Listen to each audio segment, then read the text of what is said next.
49. Somos un poquito más los inscriptos, pero bueno, sigue llegando gente.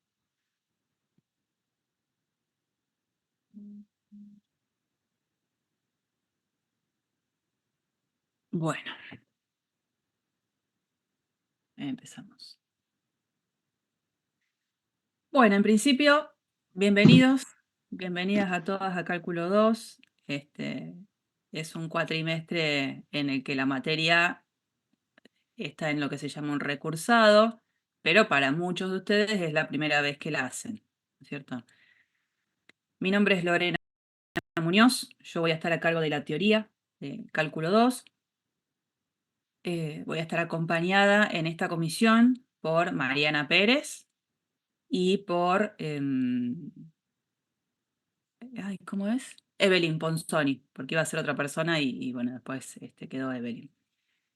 Con Evelyn es la primera vez que trabajo, les cuento la verdad, con Marianita hace años que trabajo, es al revés, así que en cuanto a la práctica, con ellas creo que van a estar con una formación sólida. Si bien yo con Evelyn no trabajé nunca, hace ya bastante cuatrimestre que está trabajando. Y bueno, Mariana, nada, no van a tener absolutamente ningún problema.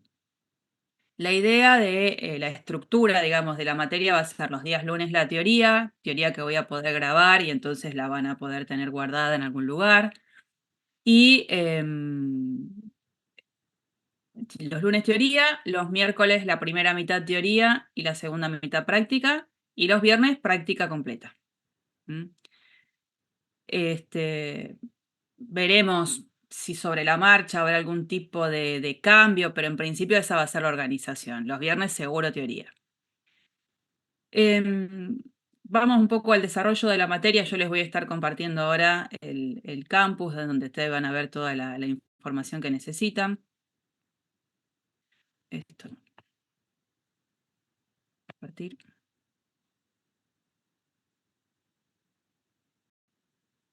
Yo ahora estoy en el campus. Esta barrita la voy a compartir.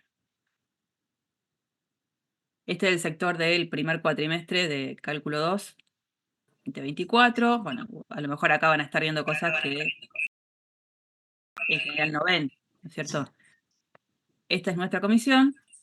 Acá ustedes van a ver que tenemos los mails de contacto. Si ustedes quieren escribirme alguna vez, yo siempre recomiendo que me escriban al Gmail, porque si me escriben por el campus no hay absolutamente ningún problema, pero para poder responderles yo un mensaje al campus tengo que entrar al sistema y desde ahí contestar. En cambio, si me escriben al Gmail, yo con el teléfono enseguida lo contesto al toque. Siempre y cuando lo vea, digamos, también me escriben un montón de varias comisiones, entonces a veces se me hace un poco de lío. Y siempre que me escriban, indiquen de qué comisión son y de qué materia, porque a veces me preguntan, bueno, ¿a dónde está el contenido de la materia? Y bueno, no trabajo solamente acá, trabajo también en la Facultad Tecnológica, entonces, digo, cuanto mejor sean ustedes más específicos en la información, es más fácil de buscar lo que me piden. Bueno, acá ustedes verán que están los horarios de clase, donde está el enlace. Tenemos el aula 01 en la etapa presencial. Ya les puse el grupo de Telegram, que me parece un buen recurso para cuando a veces el campus se cuelga, no se ve lo que quiero, digamos, siempre hay algo que pasa con el campus. Voy a cambiar el rol así lo ven tal cual como lo verían ustedes. Es como un segundo lugar de visualización de información, el Telegram. Después tenemos dentro del campus un foro de información donde en general también ahí puede ser un lugar de volcar alguna duda, de volcar alguna información más general desde el lugar de la coordinación. Ustedes van a ver después acá, en lo que es la parte principal del campus, que van a estar la práctica sugerida, van a ver todos los ejercicios seleccionados de las secciones del libro. Después, por cada unidad, ustedes van a tener a lo mejor algún desarrollo especial. Todas las unidades. Eso no hay nada. Bueno, acá las diferentes comisiones. Eh, ya después, en algún lugar van a volcar. Me parece que no sé si está. No, parece que no. Bueno, no importa.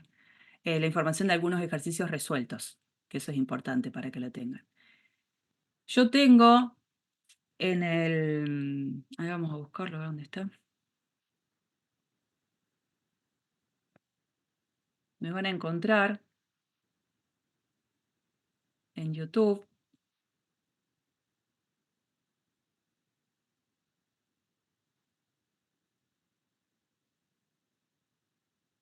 ¿Mm? Acá yo tengo un montón de cosas subidas. Cosas de esta facultad como de otra, en donde están puestas por listas. Por ejemplo, acá está el segundo cuatrimestre del 2023 de cálculo 2, de cálculo 1. Ejercicios resueltos, acá dice análisis matemático 2, pero son ejercicios que a algunos les van a servir a ustedes porque esto que está acá es de tecnológica. Pero bueno, hay información subida de hace tiempo que probablemente les pueda servir, ¿no? Eso les quería mostrar. Me parece que no se los puse en el campus, por eso estaba mirando el canal de YouTube. Y ahí mismo donde yo les voy a volcar todas las cosas que vaya grabando, ¿eh? No, estaba buscando la planificación. Es acá, planificación, que es lo que les importa a ustedes. Ustedes van a ver acá las 4 unidades que van a conformar la materia.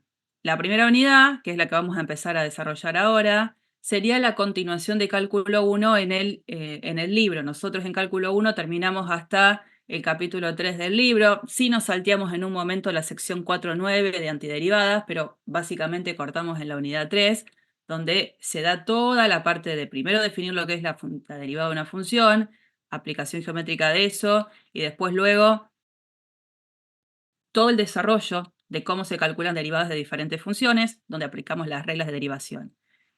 Y ahí cortamos, terminamos en lo que es aplicación de la aproximación lineal y nada más. Nosotros lo que hacemos ahora en cálculos 2 es tomar la posta y continuar con eso. Vamos a empezar en el libro para que se ubiquen con la unidad número 4 del libro, que para nosotros en el diseño de cálculo 2 es la unidad 1. Después vamos a pasar al cálculo integral, funciones vectoriales y funciones de varias variables. Ese va a ser el desarrollo de cálculo 2. Cálculo 2 es una materia muy larga, a diferencia de cálculo 1 es muy larga. Lo que sí necesitan, yo voy a saltear un poquito a esto. Nosotros tenemos volcado acá un cronograma donde semanas por semanas vamos viendo para nosotros, sobre todo, qué cosa es lo que tenemos que ir dando. Esto nos sirve mucho a nosotros como profes para tratar de estar todos más o menos a la par, pero después cada comisión, dependiendo del día que tenga, o tiene más feriados que otra, o tienen más paros que otra, entonces eso hace que se altere un poco eh, los temas por semana. Por calendario, por planificación, en la semana 4 que es ya, en breve, la semana 4 de cursado, vamos a estar teniendo nuestro primer parcial. Ahora, habitualmente lo que hago yo es no tomar el primer parcial en la semana 4 de curso 2, sino tomarlo en la semana 5, para que lo vayan sabiendo, pero por planificación no debería escribir esto. Luego el segundo parcial lo tenemos en la semana 9 de cursado. El tercer parcial lo tenemos en la semana 15 de cursado. Y estamos pensando en hacer los parciales sustitutivos, o sea, el recuperatorio, en lo que ya sería la semana de consulta. Esa es un poco la estructura de la materia. Ahora, ustedes saben, los parciales se aprueban con 6. En esta materia, para poder acceder a un recuperatorio, necesito haber aprobado 2 de los 3 parciales. ¿Por qué? Porque solo se recupera un parcial. En el caso de tener los 3 parciales aprobados, en cualquiera de las mesas que después van a venir acá, que están bien señaladas, las diferentes mesas de exámenes que tenemos 4, una antes del receso de invierno y 3 luego, separadas acá donde hay una consulta. Ahí van a poder rendir la teoría, digamos, de toda la materia y se sacan la materia de encima. Y si no, como ustedes saben, si no llego a alcanzar esta condición de haber aprobado esos 3 parciales, aún teniendo la posibilidad de un recuperatorio, bueno, quedan libres y después se presentan a rendir en las mesas de libres. No hay nada que ustedes no sepan en eso pues, ustedes ya no son ingresantes, saben cómo se maneja la facultad. Existe, por supuesto, la condición de condición intermedia, que es haber aprobado esos 3 parciales. Ustedes van a ver acá, dice, el alumno que apruebe los 3 parciales y el 70% de los trabajos prácticos quedará en condición intermedia. Esos trabajos prácticos se verá en cada comisión en qué consisten. Veremos, sinceramente voy a ver si en esta comisión voy a tomar o no esos trabajos prácticos. Digo, para que no sorprendan que a lo mejor tengan algún amigo en alguna otra comisión que diga, a mí me toman, aparte de los 3 parciales, 2 trabajos prácticos durante el cursado. Eso lo estipula, los 3 parciales son para todas las comisiones. Lo de los trabajos prácticos lo estipula cada comisión, ¿no? En principio, hoy no tengo pensado ningún trabajo práctico. Lo que no quita en el transcurso del cuatrimestre que para algún tema en especial, dependiendo cómo se generen las clases, si a lo mejor no tomo un trabajo práctico. Pero tómenlo ahí con pinzas, déjenlo marcado como una posibilidad de esta comisión. ¿Eh? Bueno, después estarán los horarios de consulta, como siempre, que van a estar volcados en algún lugar dentro del campus. No sé si todavía ya está el espacio. No, el espacio creado todavía no está, ya estará en algún momento. Y ahí ustedes pueden acceder a las consultas de cualquier profe de cualquier comisión. ¿Mm? Siempre se recomienda, pero eso ya es algo que excede, que si quieren hacer alguna consulta de práctica, vayan a la consulta de un profe de práctica, y si quieren teoría, a la comisión de un profe a la consulta de un profe de teoría. En general, en cada una de las comisiones, siempre el primer nombre del trío corresponde al profe de teoría. ¿Mm? Acá Piraíno. Erika Hinrich es nuestra coordinadora, Marcelo Severino. El resto son los 2 profes de práctica que acompañan a la comisión. ¿Mm? Bueno, eso es un poco el desarrollo de la materia, de qué necesitan saber como para empezar. Les recomiendo que se metan acá al grupo de Telegram. Creo que había muy pocos, 20 y pico, y somos, no sé, creo que casi 60, sí, por ahí, anotados por el Sioux Guaraní. ¿Mm? Bueno, ¿alguien quiere hacer alguna pregunta con respecto a la materia? Porque capaz me estoy olvidando de algo.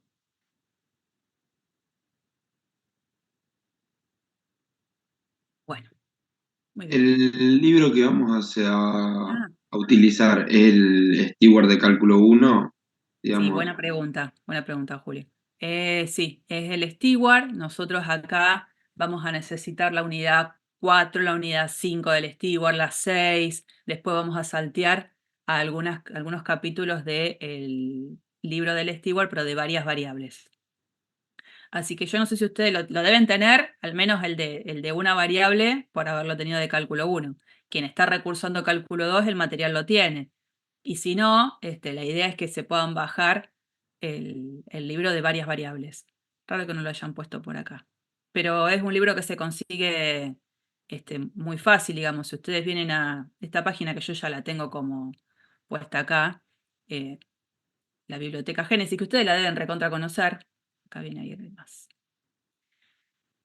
Digo recontra conocer porque es como ya bastante difundida. Ponen acá el libro que estén buscando, yo ahí pongo a ver su Solucionario, el Steward, no sé, qué cosa. Y bueno, y ahí aparece. Acá aparece en qué idioma está, de qué año es. Lo pueden ir buscando por año o por idioma, bueno. Y ahí lo van a poder bajar al Steward que quieran. ¿Mm? Bueno, muy bien. Y ahora esto. Bueno, ahora sí. No hay nadie empezando que quiera entrar. No. Ahora empiezo a grabar, ¿eh? Bueno, yo uso Zoom, les comento, porque podría haber usado el Meet. Uso el Zoom porque yo tengo el Zoom como un recurso que me da tecnológica a mí. Y creo que se termina viendo mejor la grabación en Zoom. creo que admite poder grabar toda la pantalla, a diferencia a lo mejor del Meet, que uno queda un espacio siempre de costadito con la imagen del profe o de quien está hablando que achica la pantalla. Entonces como que me parece que esta termina siendo la forma de dar una clase mejor, qué sé yo. Me acostumbré bastante a esto. Bueno, vamos a empezar. 7:50 ya son. Empiezo a grabar. Recording in progress. Bueno, vamos entonces a empezar la primera clase. Extremos absolutos y extremos relativos. En principio, que no es esa. En principio, vamos a trabajar con un ejemplo introductorio, ¿no? Vamos a pensar en que tenemos esta función definida de a tramos, donde la ley de la función es menos x cuadrado más 1, si x está entre menos 1 y 0, y es menos x más 1 si el x está entre 0 y 2. Nosotros, si estuviésemos en clases presenciales, les diría, bueno, a ver, tomen una hoja, un lápiz, hagan la gráfica de la función y tratemos de contestar cada una de estas preguntas que de alguna manera va a hacer que repasemos conceptos desarrollados en cálculo 1. Algunos pocos conceptos desarrollados, pero vamos a verlo. Como no tengo acá el pizarrón, vamos a hacerlo a partir de GeoGebra. Y por ahí si alguno no sabe muy bien cómo era esto de hacer la gráfica de una función dada por partes, lo hacemos juntos acá, no nos demora nada. Bueno, sí, vamos a poner este. Si el x está entre menos 1, menor o igual, y menor o igual que 0, la ley de la función que queremos es menos x al cuadrado más 1, ¿no? Si no, le ponemos sí de nuevo. Ahora tenemos que elegir esta opción porque tenemos una sola condición que decir. Si el x está entre 0 y 2, la ley de la función que quiero es menos x más 1. Enter. Acá tengo la ley de la función, la gráfica de la función. Vamos a ponerle un poquito más de power. Color, vamos a ponerle un rojo. Vamos a ponerle un trazo un poquito más grueso, sobre todo para que se vea acá. Ahí, con eso me conformo. Bueno, ahí tenemos la gráfica de la función, ¿no? Bueno, digo, bueno, ¿qué eran o cuáles eran las preguntas que teníamos asociadas a esto? Que lo quiero bajar. Quiero bajar y lo quise. Dice, ¿cuál es el conjunto imagen de f? Y pregunta si la función es inyectiva. En principio, de toda función, digo, ¿qué es lo primero que tengo que tener claro? Lo primero fuera de las preguntas que me hacen. El dominio. Exactamente, señora. Muy bien. En este caso, esta es la función. ¿Cuál es el dominio? De -1 a 2. Exacto. Perfecto. Estoy acomodando mi pantalla y por eso estoy media. De -1 a 2. Fantástico. Ya estamos. Fíjense que acá realmente es menor o igual acá mayor. Digamos, traté de respetar tal cual lo que decía la ley de la función. Siendo esa la gráfica de la función, ¿cuál es el conjunto imagen?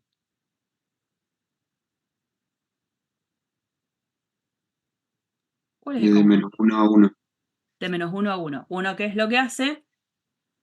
Cuando quiere calcular el conjunto imagen de una función, proyecta la gráfica de la función sobre lo que es el eje Y y uno se da cuenta que toda esta parte, hasta acá, es la que queda como sombreada en esa proyección, ¿no? Bien.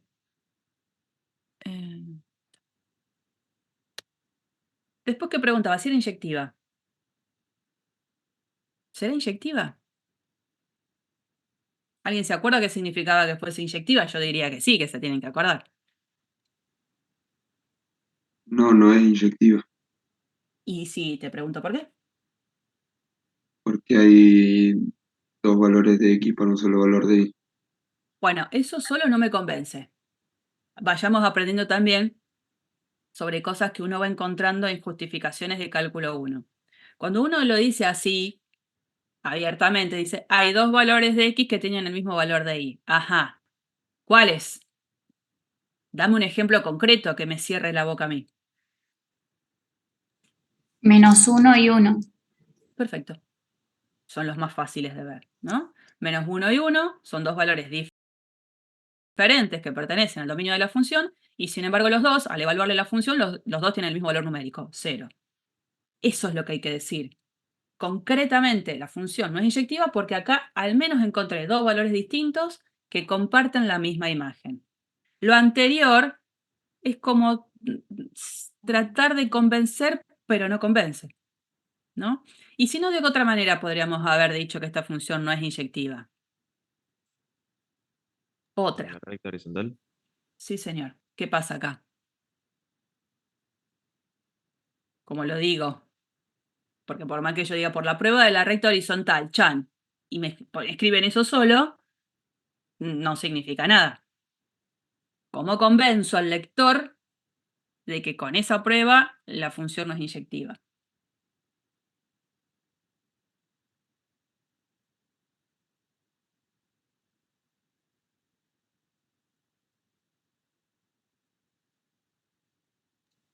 Marcas recta horizontal en la gráfica y te fijas que corta la gráfica en dos puntos. Haría este dibujito, haría esto, ¿no? Y a propósito, le marco acá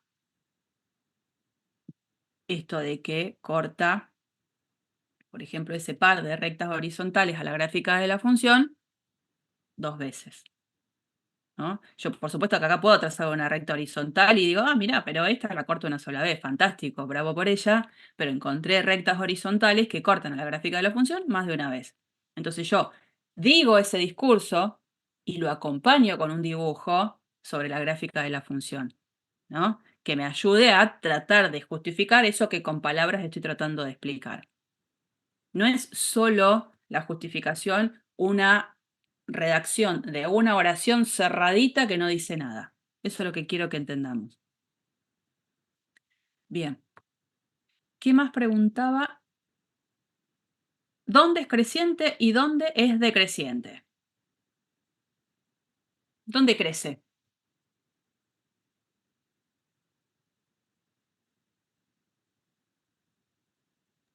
Crece en el intervalo de -1 a 0 y decrece en el intervalo de 0 a 2. Sí, señor, es eso, ¿no? Y la definición de lo que era una función creciente o una función decreciente es lo que uno tiene que hacer en el repaso de cosas importantes para cálculo 1, ¿no?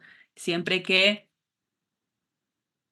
la idea es que una función es creciente, no sé, en un cierto conjunto Y, si f de x1 es más grande que f de x2, siempre que x1 sea más grande que x2. O sea que se mantiene esa relación. ¿Mm? Bueno, con decreciente cambian algunos sentidos de los signos, ¿no? ¿Qué más? ¿Qué más? Tengo para acá. ¿Es continua? ¿Qué puedo decir ahí? Ejercicios de cálculo 1. ¿Es continua la función en su dominio? Sí, es continuo. La verdad es que yo veo el dibujo de la gráfica y digo, y sí, es continua. Ahora, ¿cómo se justifica eso matemáticamente? Yo estoy acompañando por la gráfica, no me voy a hacer la tonta con eso y cuando uno ve la gráfica. Pero si yo solamente tengo esto para justificar que esta función es continua, tengo que escribir una buena justificación. Yo lo que voy a decir es que la función, fíjense que una función definida de a tramos y del momento en que hay un número dentro del dominio de la función donde de un lado y del otro la ley de la función es diferente, yo tengo ahí que prestar mayor atención. Entonces, lo primero que hago es sacarme de encima la justificación de que la función es continua sobre intervalos. Entonces, yo lo que voy a decir es que f es continua en lo que es el intervalo -1, 0, abierto, por ser polinómica o por ser una función cuadrática. Eso lo descarto yo, ¿no? Primera cosa. Otra de las cosas que ya puedo descartar fácilmente es que f es continua en el intervalo abierto, 0, 2 cerrado. En este caso, por ser polinómica, podría ponerlo igual, pero es una función, qué sé yo, lineal, por ser lineal. Ahora, en 0 es donde yo tengo que prestar mayor atención, porque la ley de la función de un lado de 0 y de otro lado de 0 es diferente. ¿Cómo hago para terminar de garantizar lo que yo estoy viendo acá? Que sí es continua en 0. ¿Cómo demuestro que la función es continua en 0?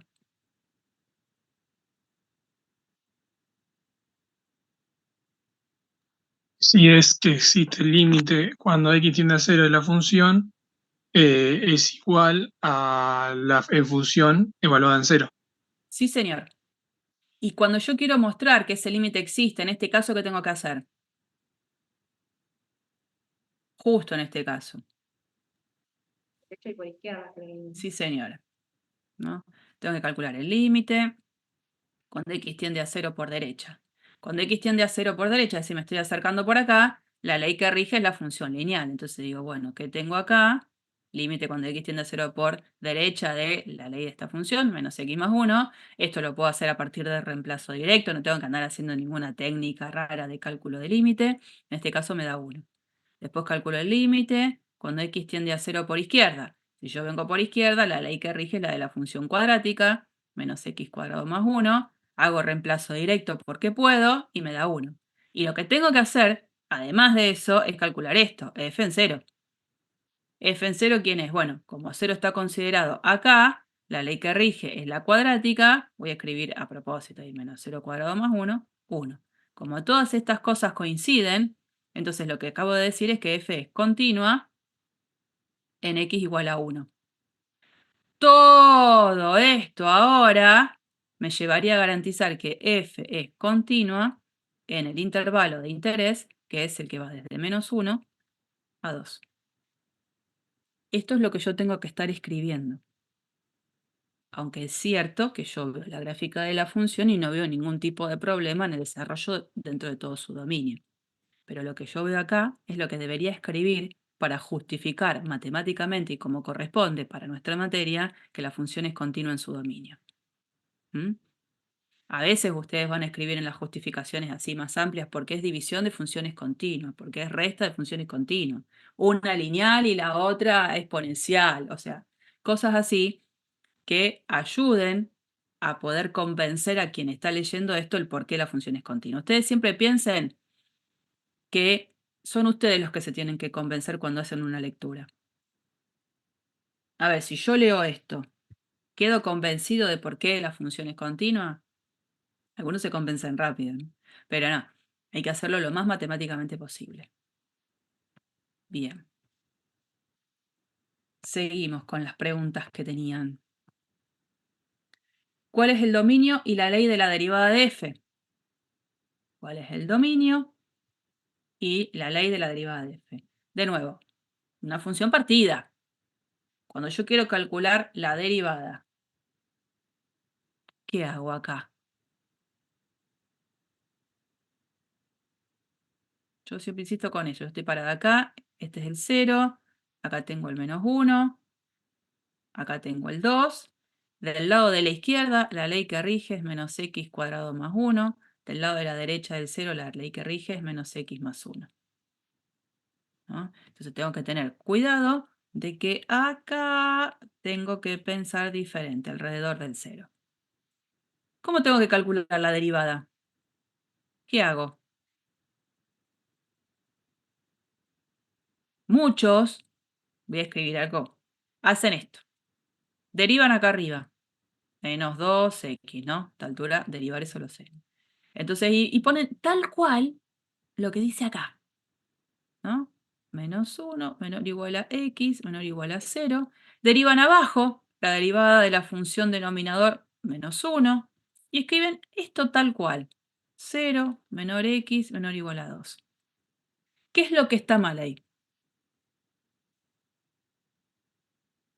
¿Qué es lo que está mal ahí? Fue como un copiar y pegar esta parte acá y después derivar cada sector.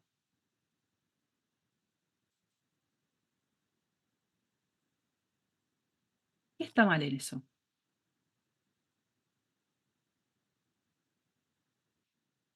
Haber incluido el 0. Sí, señora, porque no sé si lo puedo incluir. Porque justo en 0, de un lado y del otro, la ley de la función cambia. Entonces, eso me obliga a, primero, decir, ojo, yo acá no puedo poner esto. Eso no es real, no es correcto, ¿no? Acá yo, en principio, voy a poner esto y voy a poner esto. Por ahora, en una primera instancia. Ahora, necesito saber si f es derivable en x igual a 0. ¿Qué hago?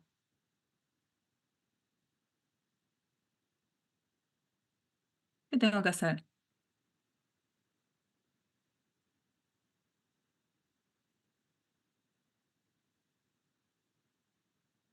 ¿Mm? El Derivadas límite laterales. elemental.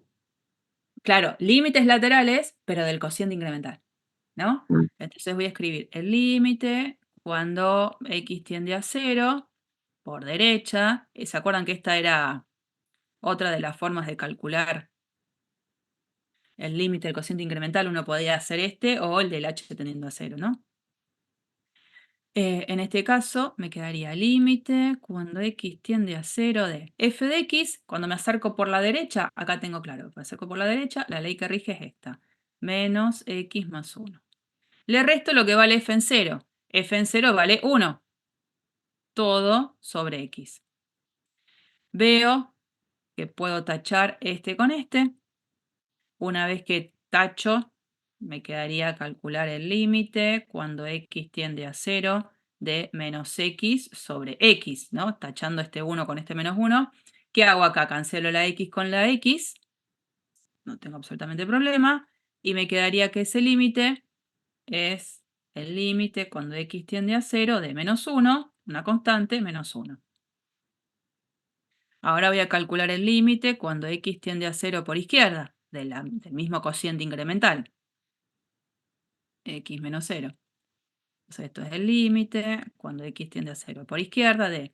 Ahora, acercándome por la izquierda, la ley que rige es la cuadrática, menos x cuadrado más 1. Le tengo que restar f en 0. F en 0 valía 1. Todo sobre x. De nuevo, como antes, el más 1 con el menos 1 se va. Esto es el límite cuando x tiende a 0 por izquierda de menos x cuadrado sobre x. Puedo cancelar una x de arriba con una x de abajo, entonces me quedaría el límite cuando x tiende a 0 por izquierda de menos x, reemplazo directo me da 0. Como estos dos límites son diferentes, la conclusión va a ser que f no es derivable en x igual a 0. Entonces, la ley de la derivada finalmente es esta, donde el 0 no está. Si hubiese resultado que el límite del cociente incremental por derecha y por izquierda eran los mismos, iba a incorporar al 0 en algún lugar. En cualquiera. ¿Mm? Bueno, importante recordatorio de esto porque estas cuestiones de derivada y de hacer límites del cociente incremental van a seguir apareciendo en esta primera unidad y a lo largo después de toda la materia. ¿Mm? Bien. Seguimos acá. Bueno, entonces en ese caso el dominio sí cambió, ¿no? Porque me preguntaba cuál era el dominio de la derivada. El dominio de la derivada ya no es igual al dominio de la función original, porque el 0 no forma parte del dominio de la derivada. Y ahora me pregunta algo que tiene que ver con lo que ya nos vamos a ir metiendo en la materia propiamente. cuál es el valor máximo de f y cuál es el valor mínimo de f. Yo tengo la gráfica. ¿Cuál es el valor máximo que toma la función en este dominio? ¿Cuál es el valor de imagen más grande que yo puedo llegar a encontrar en esta función con este dominio?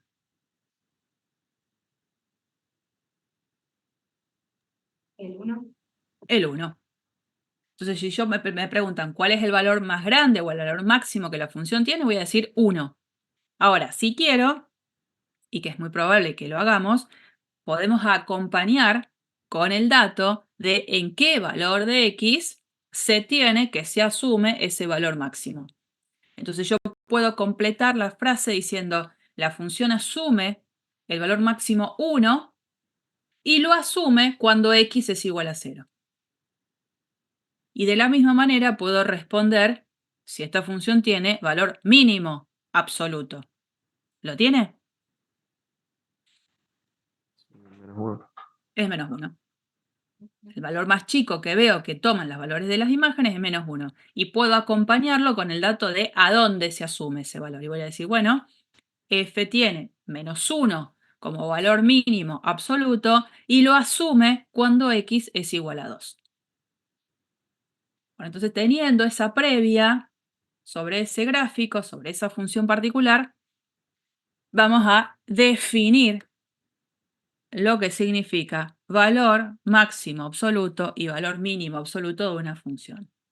Y acá empiezan a aparecer estas definiciones, que son esas definiciones de las que uno hace alusión cuando en la teoría se les dice que se les va a tomar definiciones, o se les va a tomar teoremas, o demostraciones de teoremas, ¿no? En este caso, esta sería la primera de las definiciones que forma la lista de definiciones que tiene Cálculo 2. Entonces, y cuando se habla de definición, yo siempre pensando en la etapa de la teoría, que es la que después voy a tener yo más protagonismo al final del cursado, digo, hay que escribirlas bien. No hay que hacer un resumen del amigo que hizo de cada una de las cosas que vio en teoría.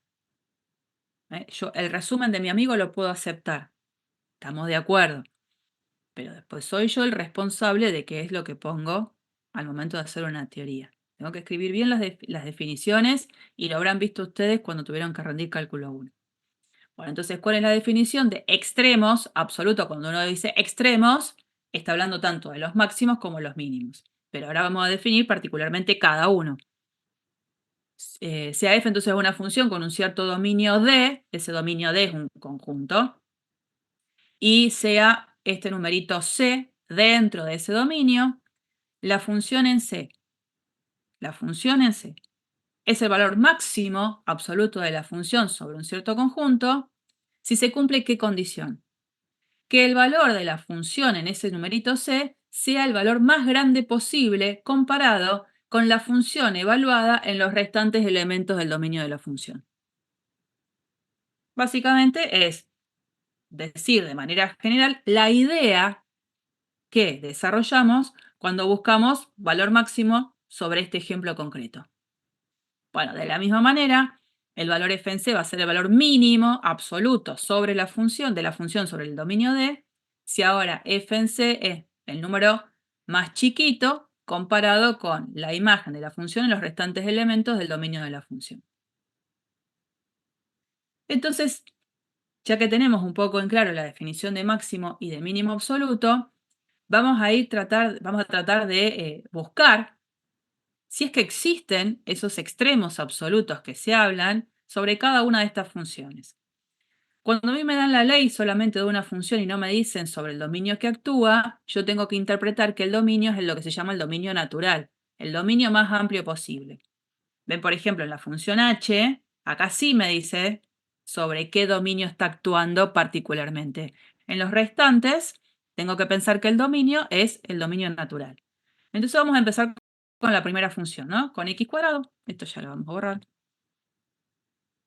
Voy a incorporar x cuadrado. Función clásica si tenemos en cálculo. Dominio, R. Dominio natural es R. Esta función, en todo su dominio, ¿tiene mínimo absoluto?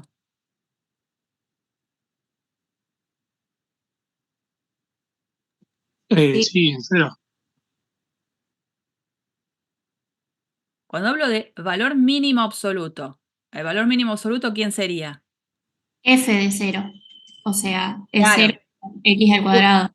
Justo coincide, ¿no?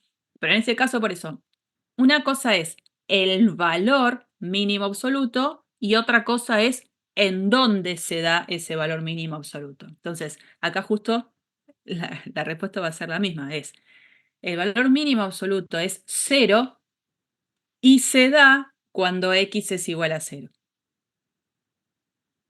Valor máximo absoluto. No tiene.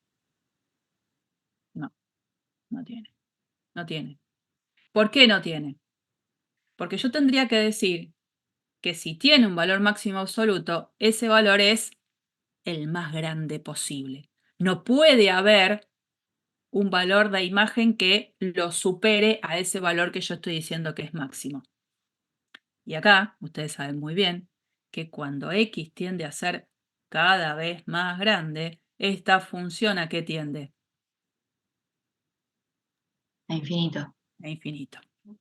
¿No? Bueno, eso es un poco la característica. Esta función, en este dominio que es el natural, tiene mínimo absoluto, ¿no?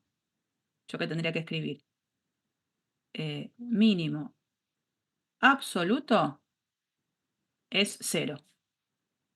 Y se da en x igual a 0. Y esta función no tiene máximo absoluto. Esa sería mi respuesta para este ejercicio. ¿Mm? Después, ¿cuál era la otra función involucrada? X cubo. Vamos con X cubo. A ver si la cambiamos a esta. X al cubo. Acá. A ver si le puedo... Quiero cambiarle el grosor para que se vea un poquito mejor. X al cubo. Dominio natural R. Todos los números reales. Esa es la gráfica. Mínimo absoluto. No tiene. No tiene. No tiene mínimo absoluto. ¿Qué pasa con el máximo absoluto? Tampoco. Tampoco. No tiene máximo absoluto. No hay ningún valor que sea el más grande posible en cuanto a los valores de las imágenes y no hay un valor que sea el más chico posible. No hay. Entonces esta función es continua, fantástica, una de las primeras funciones también que conocemos en el cálculo, pero no tiene máximo absoluto ni mínimo absoluto. ¿Mm? Bien. Otra era e a la t. Bueno, e a la x, voy a escribir, ¿no? Es acá. Tengo que poner e a la x. Bueno, y como tiene tanto zoom,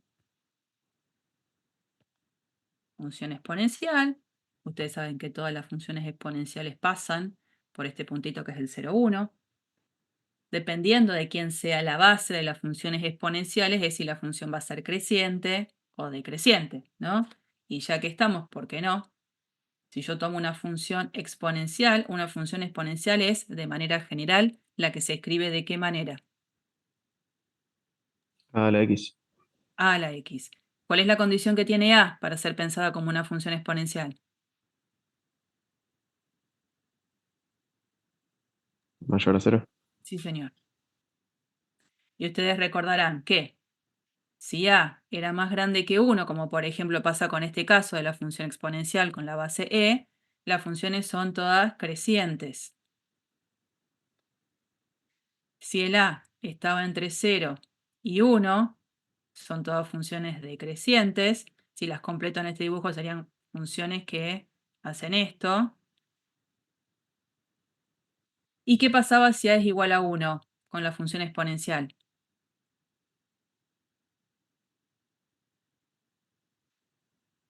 ¿Qué pasa si justo el valor de A, que es mayor que 0, es 1? Es constante. ¿Cuál? Es constante. 1 elevado a la x. ¿Y eso da? 1. Bien. Ahí yo voy a esas cosas, ¿no? Que la respuesta no es que está mal, pero tampoco está tan bien, digamos, ¿no? Es constante, sí, bueno, pero ¿cuál? ¿Qué constante? Es esta, ¿no? De todas las funciones exponenciales, esta, que es la función constantemente igual a 1, también se puede ver como una función exponencial. Bueno, después lo que sucede es que esas funciones exponenciales, al momento de calcularles las inversas, que tienen que ver con las funciones logarítmicas, a esta expresión de a igual a 1 se la descarta porque obviamente esa función no es inyectiva. El resto sí. Y aparecen las funciones logarítmicas. Bueno, entonces, ese fue el breve repaso de funciones exponenciales. La función exponencial que tengo es e a la x. Fantástico. ¿Tiene máximo y mínimo absoluto?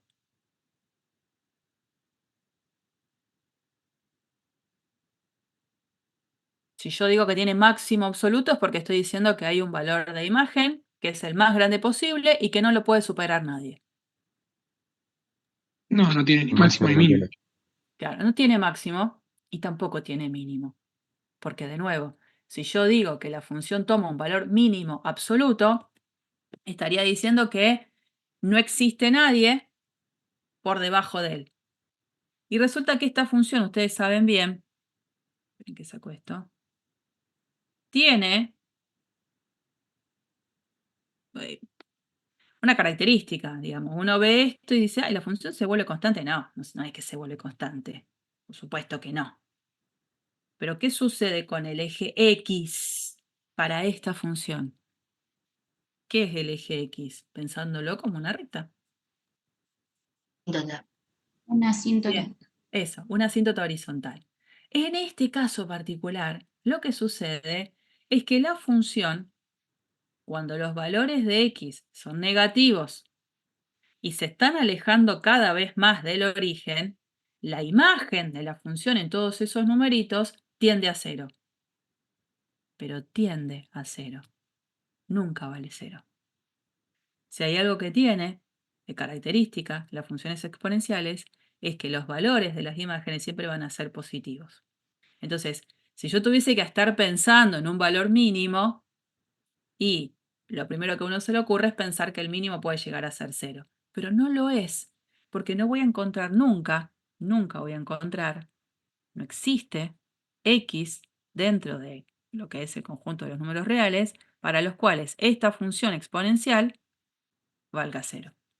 Para esta función no existe eso. Entonces, si es cierto que los valores de las imágenes de esta función exponencial tienden a cero cuando los valores de x tienden a menos infinito, pero no voy a encontrar nunca un valor concreto en el que la función valga cero. Entonces, eso hace que yo pueda decir, en este caso, que la función no tiene, directamente puedo decir así, extremos absolutos, ¿no? No tiene ni máximo absoluto ni mínimo absoluto. Bien. Seguimos con el otro. E a la t, pero ahora sí restringido a un intervalo, ¿no? Vamos a poner acá.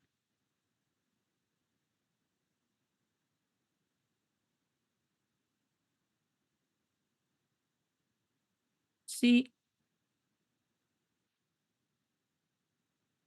No, lo voy a poner acá abajo por las dudas. Sí. Era de 0 a 1, ¿era? 0 menor o igual que x menor o igual que 1. Acá vamos a poner e a la x. Entonces esta la dejo Esta sería la función, ¿no? Entre 0 y 1. Sobre ese intervalo, la misma función de antes, la misma, pero le estoy cambiando el dominio. O sea, la misma función que antes en cuanto a la ley, porque la función g de x y h de x como funciones no son iguales. Para que dos funciones sean iguales tenían que tener el mismo conjunto de partida, el mismo conjunto de llegada y la misma ley. Estas dos funciones, la g y la h, tienen la misma ley, pero no son funciones iguales porque no tienen el mismo dominio. La función g, que era la que estábamos dibujando antes, la violetita, es una función que tiene como dominio todos los reales, mientras que esta que nos está interesando ahora tiene como dominio el intervalo 0, 1 cerrado.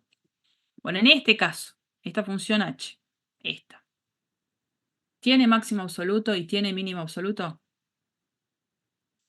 Sí. Acá sí. ¿Cuál sería el valor mínimo absoluto? 1. F tiene mínimo absoluto 1 y se asume cuando x es igual a 0. Y f tiene máximo absoluto. ¿Que quién es? E. E. Y se asume cuando. ¿Cuándo? X X es igual a 1. Cuando x es igual a 1. Entonces, acá veo el mínimo absoluto, acá veo al máximo absoluto, ¿no? Bueno, lo que va a pasar en este caso es que cada vez que tenga una función creciente sobre un intervalo cerrado, continua como esta, el valor máximo siempre se asume en el extremo derecho del intervalo y el valor mínimo en el extremo izquierdo. Digamos, esa lógica corre. Esta entonces es, en cuanto a la anterior, una modificación en el dominio y sin embargo ahí sí tengo extremos absolutos. Así que bueno, siempre tengan en cuenta eso, cuál es el dominio de acción de cada una de estas funciones. Y después que nos queda la función seno. La función seno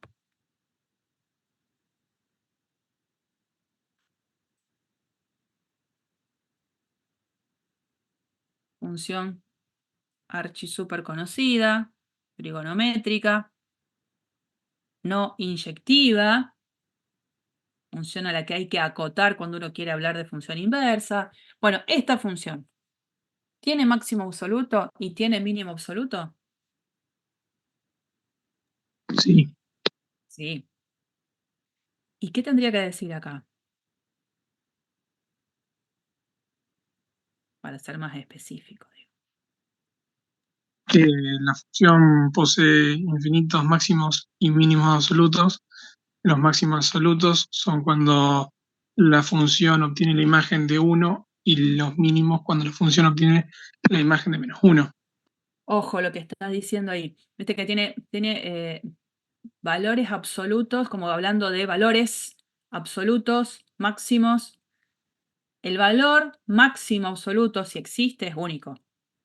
Vos estás queriendo decir que los lugares en los cuales se asume ese extremo absoluto no son únicos, ¿no? Entonces digo, de tener cuidado con esto. F tiene máximo. Ay, ¿por qué me olvido la? Máximo absoluto 1. Y se asume, ¿dónde? En valores de x que sean de la forma pi sobre 2 más 2k pi, con k perteneciente a los enteros, ¿no? Desde el momento en que veo en pi sobre 2 que la función toma el valor 1, me doy cuenta a la vez que todos aquellos valores de ángulos congruentes con pi sobre 2 van a ser lugares en los cuales se asuma el valor máximo absoluto.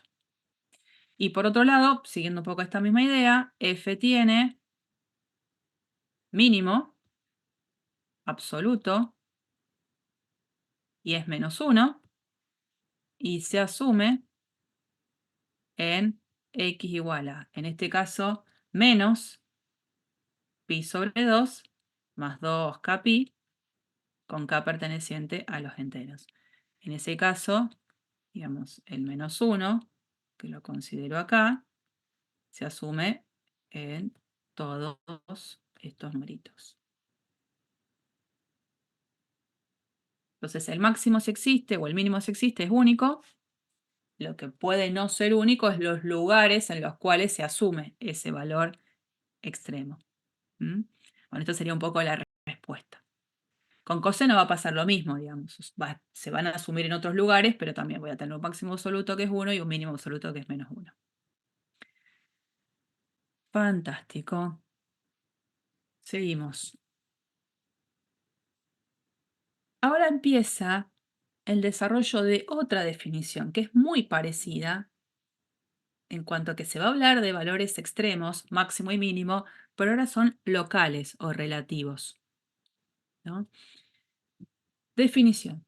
F en C es el valor máximo local o relativo de f si f en C es mayor o igual a f de x, pero acá no dice para todo x perteneciente al dominio. Acá es lo que cambia. Para todo x en un intervalo abierto que contiene a C. O sea, f en C es valor máximo local o relativo de la función si cuando comparo f en C con valores de x cercanos dentro de un intervalo que contiene C, él es el más grande posible. Y bueno, de una manera muy similar, f en C es un valor mínimo, local o relativo si f en C es menor o igual a f de x, pero para valores de x que estén dentro de un intervalo alrededor del C. Con los dibujos creo que podemos ser un poquito más específicos y tratar de aclarar esta definición. Cuando uno ve en estos dos dibujos, este es un dibujo donde no se está marcando casi nada y acá sí se intenta marcar la definición de extremos. ¿Por qué en C1 la función tiene un máximo relativo?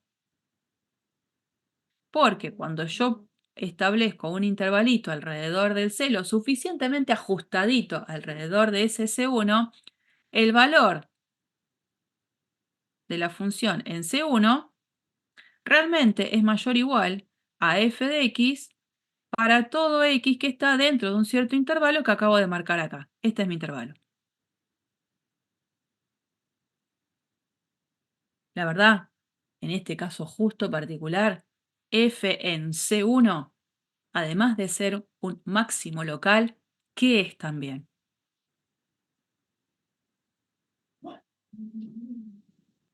Máximo F en absoluto. C1, perdón, El absoluto. sí, también es un máximo absoluto. Entonces, este intervalo que yo en principio digo tiene que estar ahí ajustadito alrededor del C1, podría haber sido todo el dominio, porque justo f en C1 es el valor más grande posible. Cosa que ahora fíjense lo que pasa con C2. La función en C2,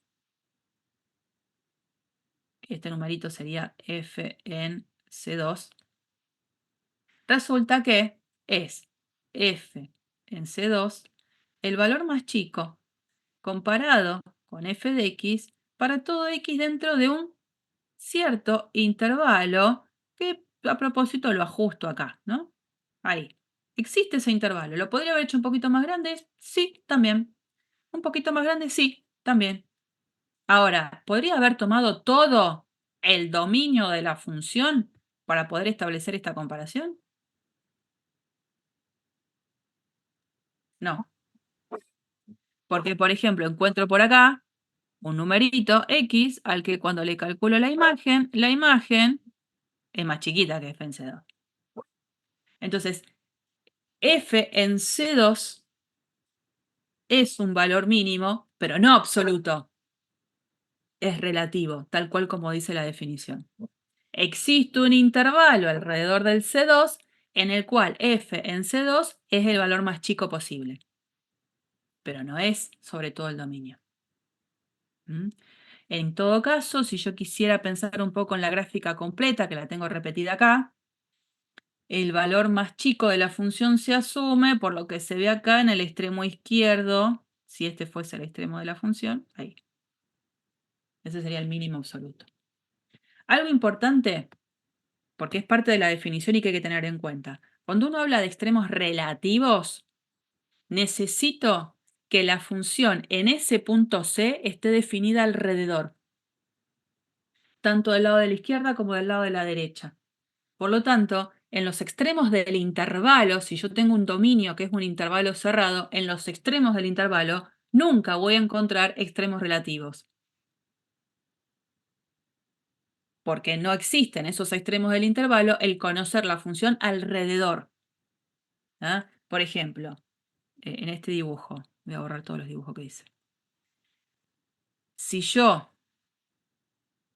por ejemplo, me parara acá, a este numerito lo llamo A, f en A, lo tengo acá, no es un máximo relativo. No es un máximo relativo, f en A. ¿Por qué? Porque no tengo la posibilidad de armarme un intervalo alrededor de la en donde conozca cómo se comporta la función alrededor. Porque del lado de la izquierda de A, acá, la función no está definida. ¿Se entiende? En los extremos del intervalo no puedo tener extremos relativos. Sí puedo tener extremos absolutos, pero no extremos relativos. Eso después, de a poquito uno cuando se va metiendo en los ejercicios, se va como acomodando a estas definiciones nuevas. Vamos a ver acá.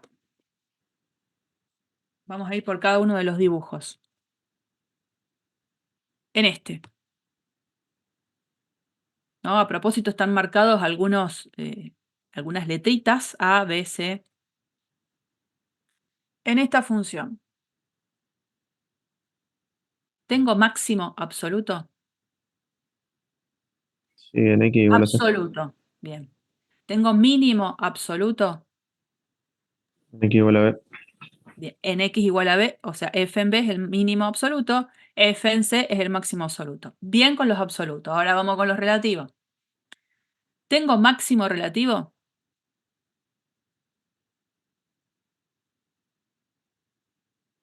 Acuérdense que tiene que Sí, ser máximo y estar definido. X igual C.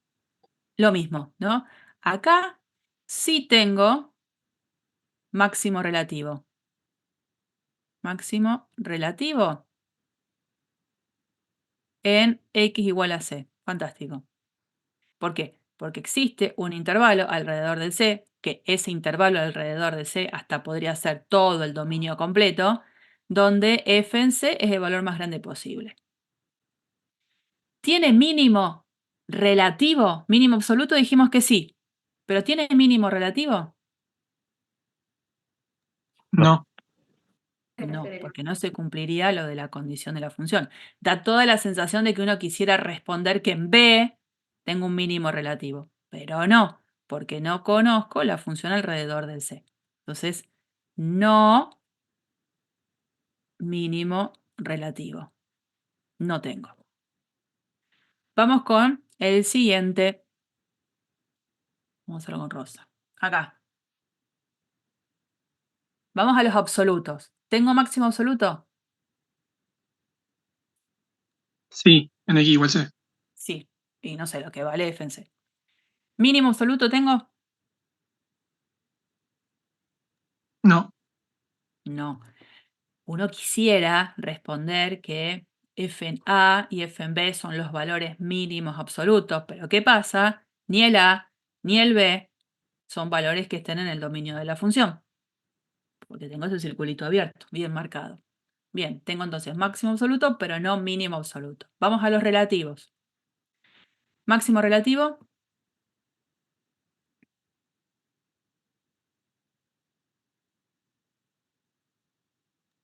También en X igual C.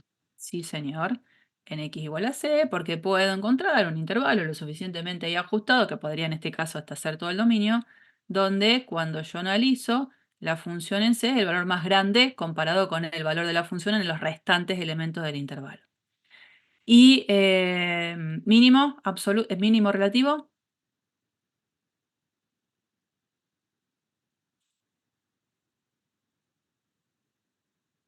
No tiene. No, no tiene. No tiene, ¿no? Vamos con el de al lado, que ahí empiezan a aparecer algunas cuestiones raras. Máximo absoluto.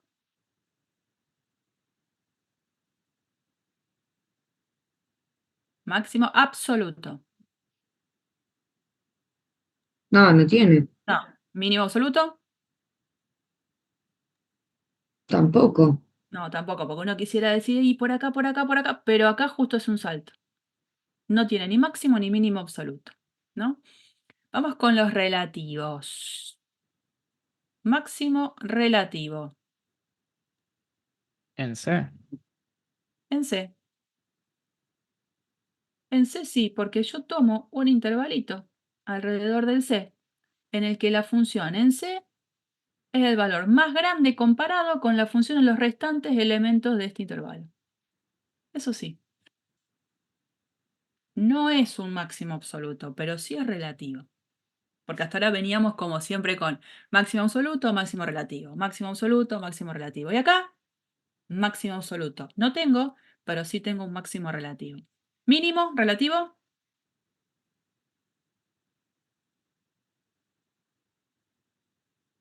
No, no tiene. No, no tiene. Vamos acá. Vamos a poner azul con este.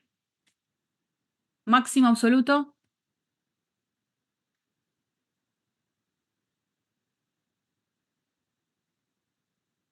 En X igual C. Sí. Mínimo absoluto.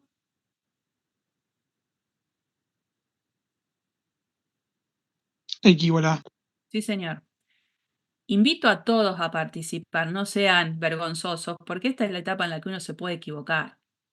Y se van a equivocar feo en muchas cosas. Donde uno no tiene que tratar de equivocarse es en el momento de un parcial. Entonces, cuanto más participemos, más entretenido se hace, porque la verdad que esto que estoy haciendo, matemática, no sé si es muy divertido, y menos a esta hora. Así que pongámosle la pila y participemos, hagamos que esto sea un poquito más fluido.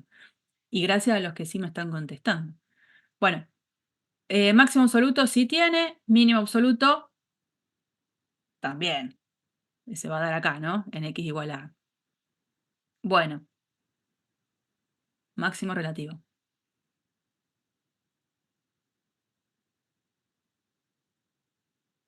¿Tiene?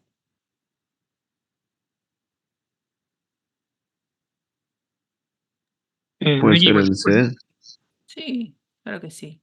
En X igual a C. De nuevo, hay un intervalo alrededor del C, donde la función en C es el valor más grande posible. ¿Y mínimo relativo?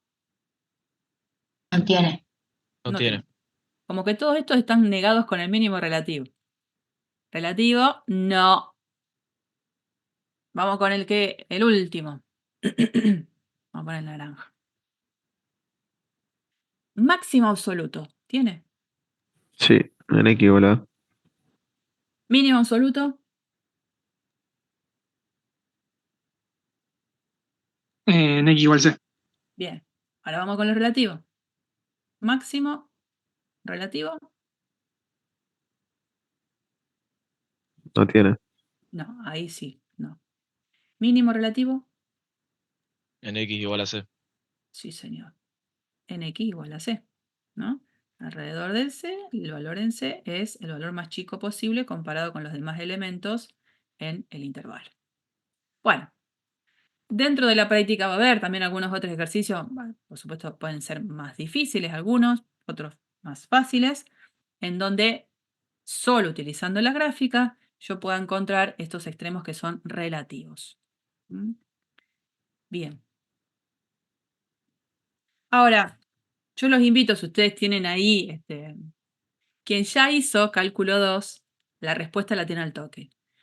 Porque a pesar de que estén recursando, esta parte se machaca tanto que no es justamente en donde pudieron haber fallado. Pero para quien hace por primera vez la materia, sería bueno intentar, si ustedes tienen ahí al lado algún cuadernillo donde van tomando nota de esto, que sobre propuesta, el intervalo menos 1, 4, intenten dibujar una función que sea continua, primera condición, o sea, acuérdense que una forma coloquial de decir que una función es continua es que al momento de hacer el trazado de la gráfica de la función, no levanto nunca el lápiz de la hoja, ¿no? Y además de que sea continua sobre ese intervalo, que no tenga valores extremos absolutos. Ahí los dejo ahí, no sé, 2 segundos, 3 segundos. Dibujos de una función continua en el intervalo menos 1, 4, que no tenga extremos absolutos. No tiene que tener extremos absolutos.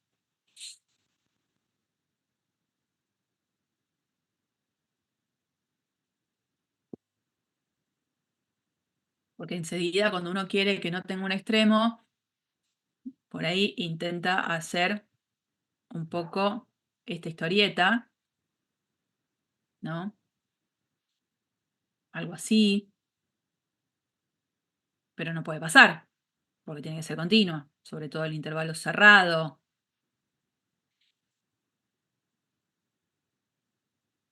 Bueno, si alguien fue tan amable de hacer esta tareita, ¿qué me puede comentar? ¿Qué pasa Profe, con... si yo haría una recta horizontal, eh, Sí, ¿qué pasa? incluyendo de menos 1 a 4, ¿puede ser igual el mínimo y el máximo? Sí, O, señora. Sí, sí, está ¿sí? muy bien. Es Bueno, correcto para esas funciones que son constantes. Las funciones tienen máximo, tienen mínimo, pero son iguales. ok. Está muy bien. Así que no sería como algo para tratar de convencerme de que existe esto, ¿no? Resulta que, ¿qué es lo que pasa cuando quiero hacer esto? Que sea continua y que no tenga extremos absolutos. ¿Qué pasa? Si alguien quiere compartir un dibujo, ¿pero qué sucede?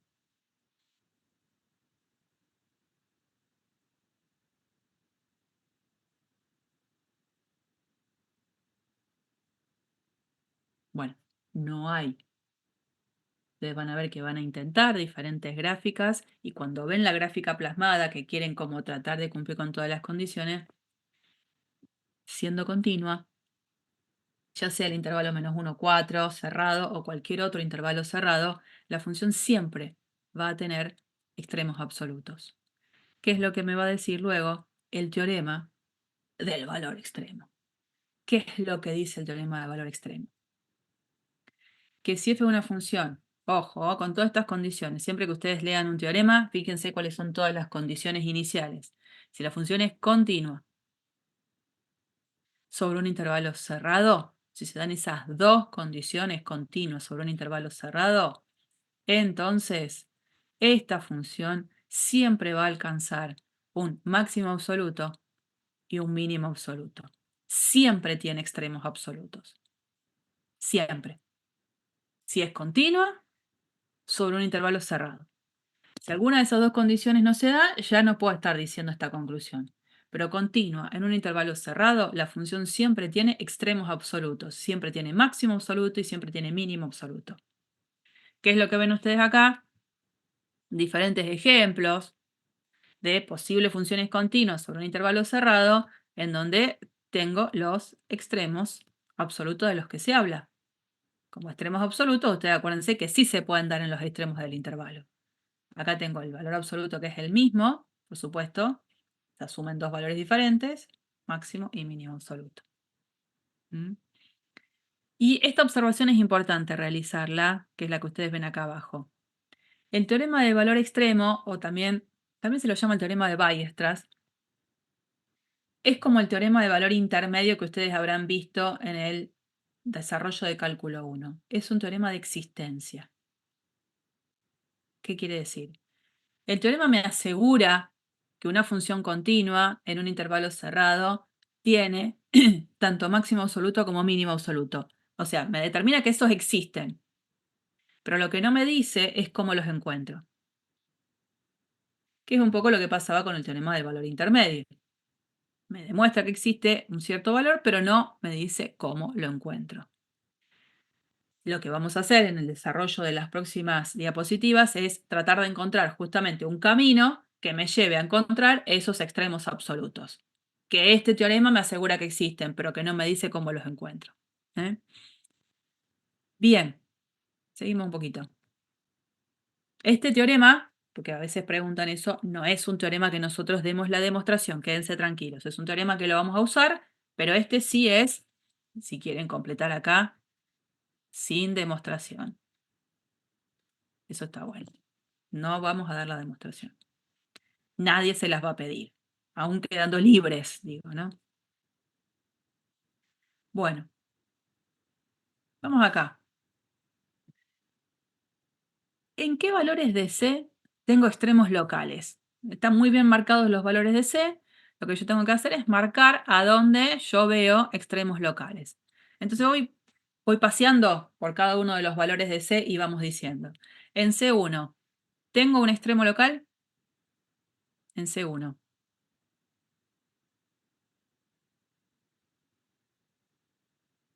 F en C1, vengo acá. No. La verdad es que no, porque no tengo ni máximo, no tengo ni máximo relativo ni mínimo relativo. Cada vez que yo intente formar un intervalo alrededor de C1, F en C1 no es el valor más grande ni el valor más chico, ¿no? Porque si yo digo que F en C1 es el valor más grande, estaría mintiendo porque hay valores cercanos a C1 en donde la función en esos valores siempre es más grande que F en C1. O sea, en C1 no tengo nada. Vamos a C2. ¿Tengo algún extremo local? Sí, Y en ese caso, ¿qué tendría? el mínimo relativo. Bien. Entonces acá C1 es el primero en la perdón, C2 es el primero en la lista de en qué valores de C tengo extremo local. En C3 Hay un máximo. es máximo relativo. Perfecto. Después en C4, Mínimo relativo. sí señora. En C5,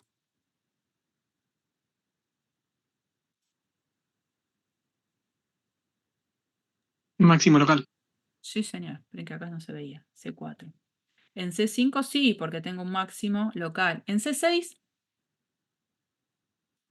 No. nada. Un poco pasa lo mismo que en C1. En C7, ¿qué tengo? Es un mínimo local y a su vez mínimo absoluto. Claro, justo en este dibujo, a su vez, este mínimo absoluto. C8. C8 anda por acá. No hay nada. Nada. En C9,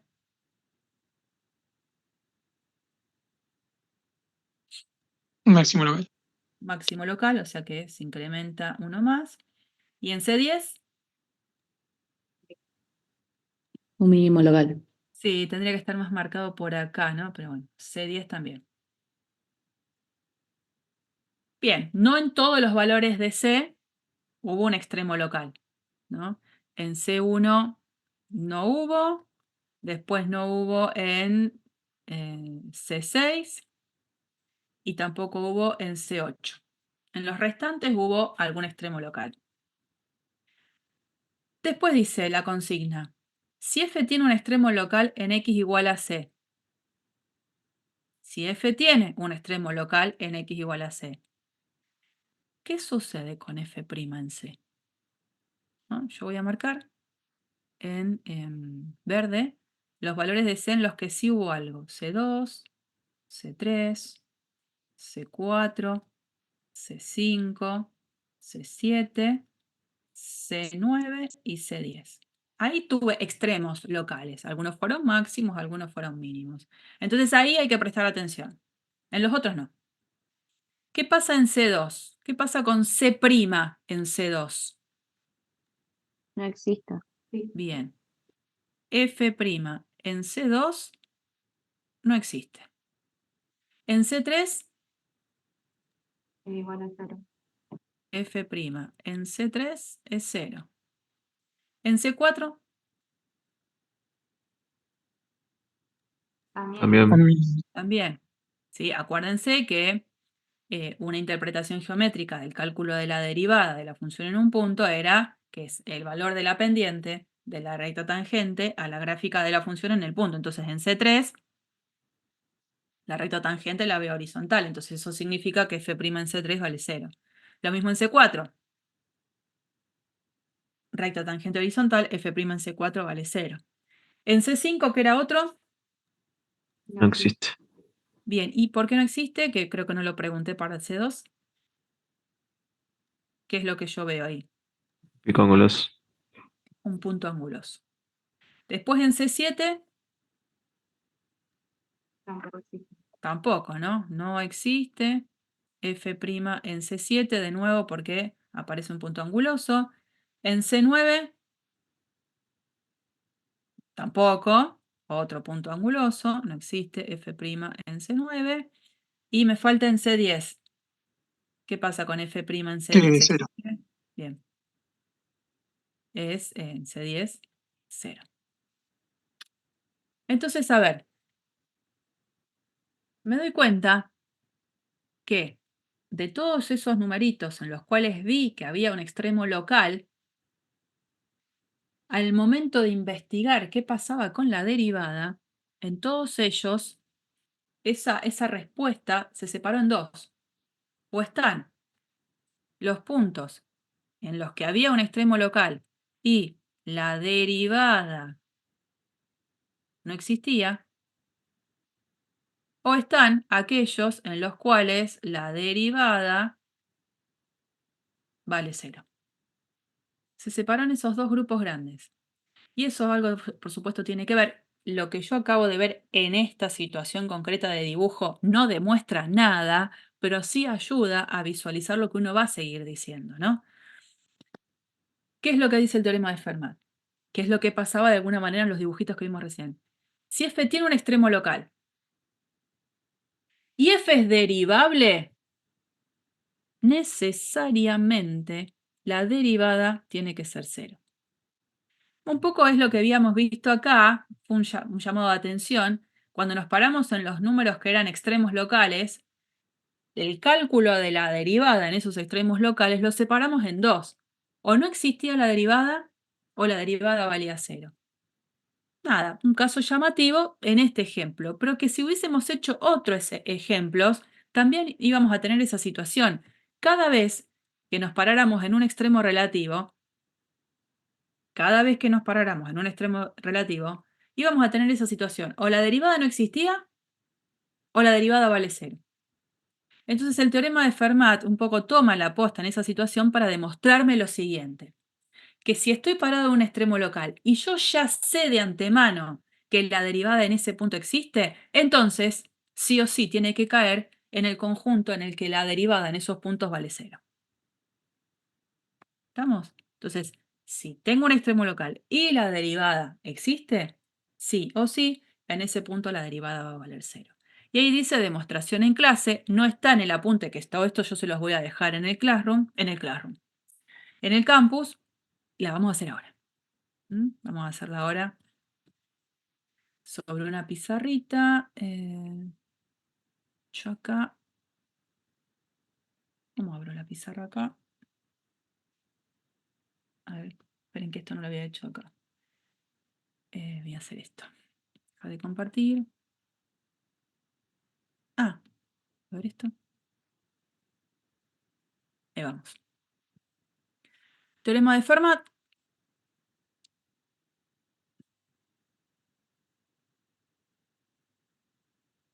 Teorema de Fermat.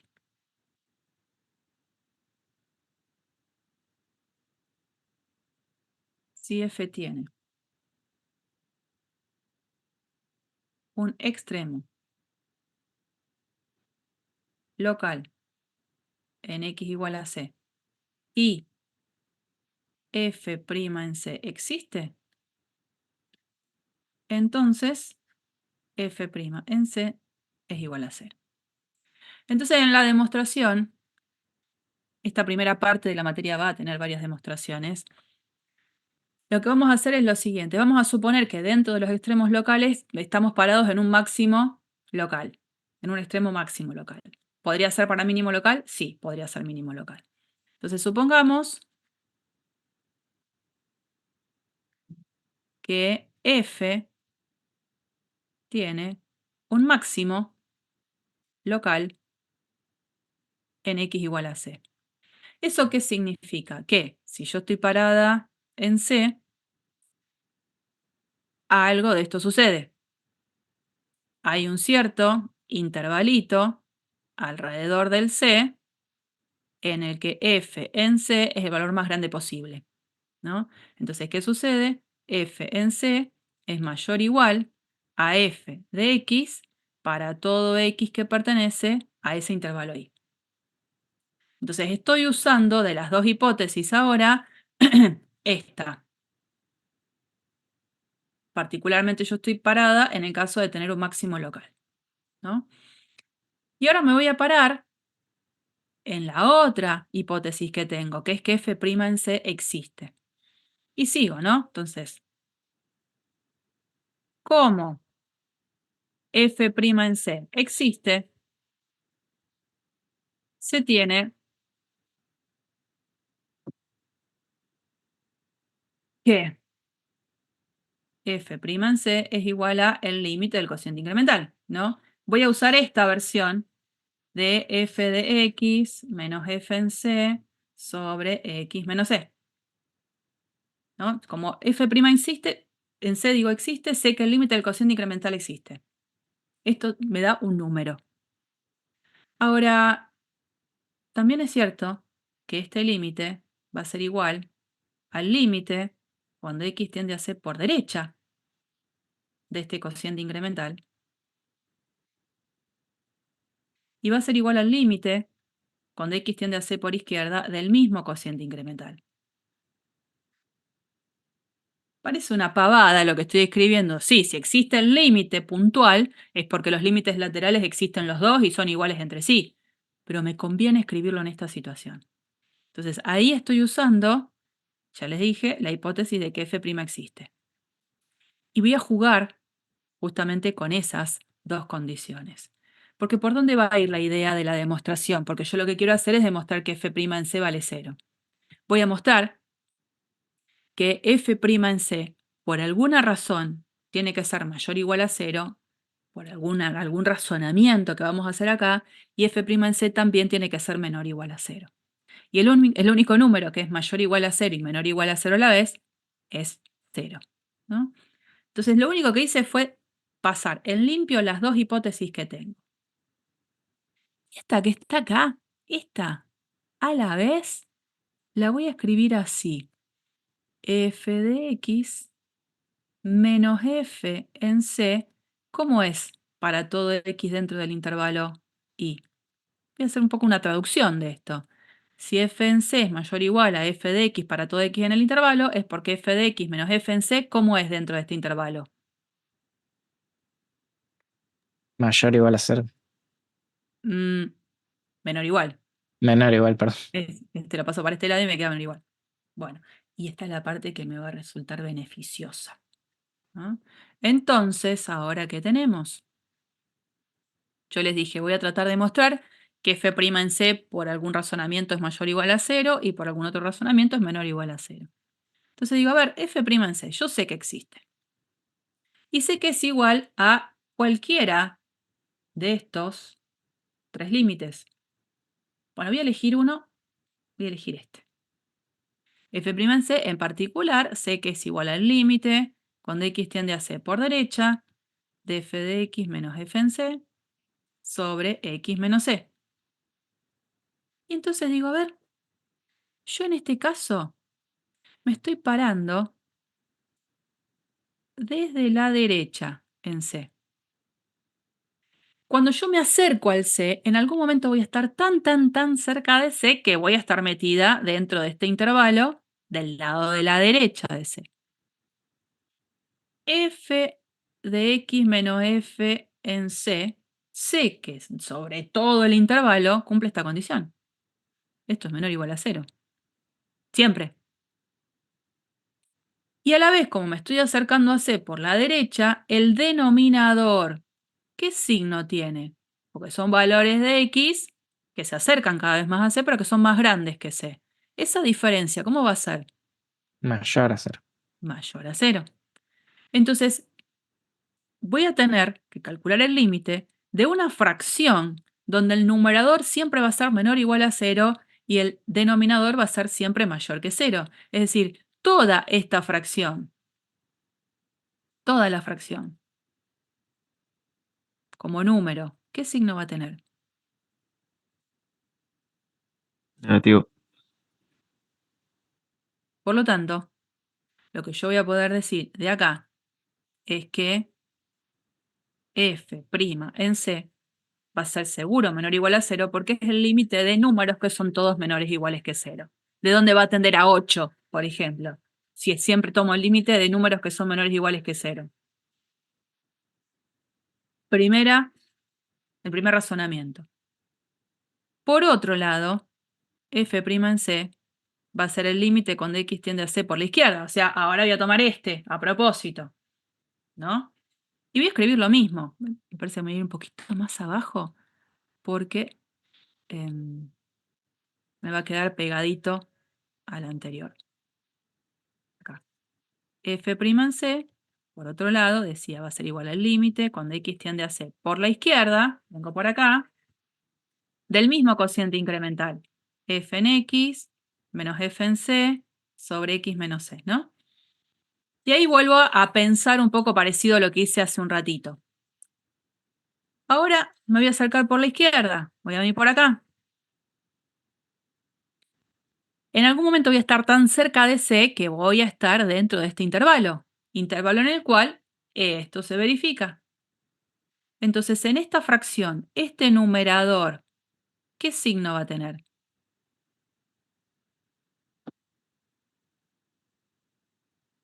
Voy a estar tan cerca de C que voy a estar dentro de este intervalo. Entonces, esta diferencia, f de x menos f de c, ¿qué signo va a tener? Menor o igual a 0. Menor o igual a 0, porque esto sigue valiendo esto, ¿no? Esto sigue valiendo. Esto va a ser menor o igual a 0. Ahora, ¿qué es lo que sucede? Como yo me acerco a C por la izquierda, son valores de X que son más chiquitos que C. Esta diferencia, ¿cómo va a ser? Menor a 0. Menor a 0. Ahí es donde hay un cambio en relación a lo que escribí antes. Entonces, un numerador que es menor o igual a 0, un denominador que es menor que 0, hace que la fracción completa en signo ahora sea mayor o igual a 0. Por lo tanto, el límite de expresiones que son mayores o iguales que 0 va a ser un número mayor o igual a 0. Ah, esto me falta acá. F' en C va a ser mayor o igual a 0. Entonces, del razonamiento anterior, f' en C tiene que ser sí o sí menor o igual a 0. Del razonamiento que hicimos recién, la derivada tiene que ser en C mayor o igual a 0. Conclusión, f' en C tiene que ser 0, porque es el único número que es mayor o igual a 0 y menor o igual a 0 a la vez.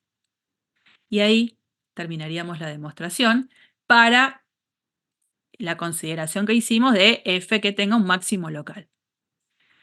Lo que habría que hacer es completar, y eso sí se los dejo a ustedes, completar la demostración, esta es la primera tarea que van a tener, para cuando x, cuando en x igual a c, se da un mínimo local. ¿Mm? Eso les queda a ustedes como ejercicio, que en realidad es, esto va a cambiar, en vez de ser f en c mayor o igual a f de x, va a ser f en c menor o igual a f de x. En vez de esta diferencia ser menor o igual a 0, va a ser mayor o igual a 0. Y la diferencia es que, viniendo por la derecha, las fracciones ahora van a ser mayores o iguales que 0, y acá van a tener un mayor o igual a 0. Y por la izquierda va a ser esta parte menor o igual a 0 y el límite menor o igual a 0. La conclusión es la misma, pero van a tener que cambiar esos signos. Es un copiar y pegar lo que acabo de hacer, cambiando las orientaciones de algunos signos. ¿Estamos de acuerdo? Primera tarea. La demostración no es difícil y es una demostración clásica que se pide en los diferentes exámenes de teoría. ¿Mm? Bien. Ahora acá. ¿Y cómo vuelvo a lo anterior? Pizarra.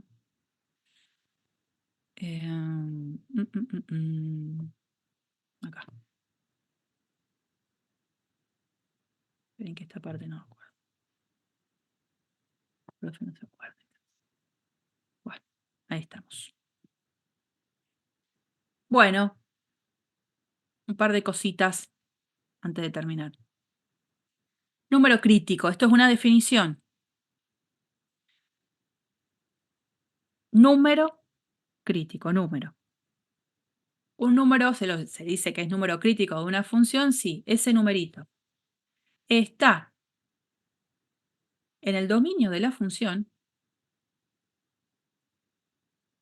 y se cumple alguna de estas condiciones. O f' en C vale 0, Profe, o f'. seguimos viendo el teorema de Fermat. Entonces voy a hacer esto, esperen. Porque hay algo que evidentemente estoy haciendo mal. Yo hablo y claro. Ahí vuelvo a compartir a ver si lo hago bien. Ahí ve el número crítico. Sí, profe. Sí. Sí. Bueno, gracias, gracias. Avísenme de esas cosas que, bueno, yo no me doy cuenta. Bueno, número crítico, les decía. Definición. Un número es un número crítico de una función si pasa alguna de estas dos cosas. La derivada en C vale 0 o la derivada en ese numerito no existe. ¿No? Estos numeritos C1, C2, C3, C4, C5, todos estos numeritos, ante esta definición, todos fueron números críticos. Todos fueron números críticos. Ahora, ¿por qué? Porque en algunos o la derivada valía 0 o en algunos otros la derivada no existía.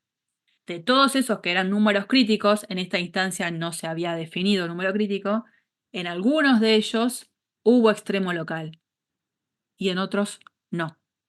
¿No? Por ejemplo, acuérdense, en C1 teníamos un número crítico porque la derivada daba 0, digamos, tenía una recta tangente horizontal. Sin embargo, en C1 no tuve un extremo. Y por ejemplo, acá en C5 es un número crítico porque la derivada no existe y sin embargo ahí sí tengo un extremo. O en C4, número crítico porque la derivada vale 0 por tener una recta tangente horizontal y ahí sí tenía un mínimo relativo. Bueno, situaciones diversas, digamos, que pueden pasar.